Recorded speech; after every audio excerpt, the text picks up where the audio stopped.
Naga po, yung blocking nyo lang daw nung interview. Hanggang. Yung yung nakapwesto kayong tatlo. Okay. Kasi daw, di ba, meron daw bang possibility na Sir Lenny Bean Naku! 2028? Huwag niyo ako isasama dyan, nagtatrabaho lang ako dito. Pwede ba huwag niyo ako isama sa politika ganyan? Sabi nga ni Presidente, walang politika, trabaho lang. Pati ba naman yun? Pati ba naman yun? Pero Sek, kumusta yung Siyempre naman, nasa gitna si Presidente.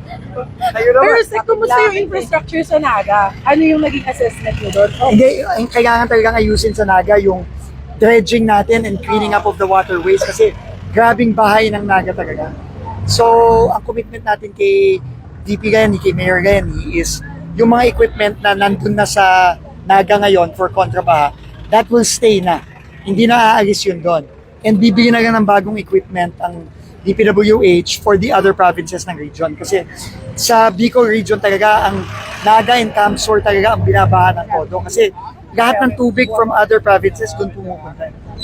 So kailangan talaga, this year, puro tayo dredge, desilt lang tayo. Ready na for tag-ulan, sir. Andun na Oo. silang And then tuloy-tuloy na yan. Tuloy-tuloy na yan. And then gagawin na natin yung mga interventions natin upstream sa mga bundok. Sir, what type of infrastructure yun? Yung sa mga upstream? Retention? Mga retention ponds tsaka mga dam.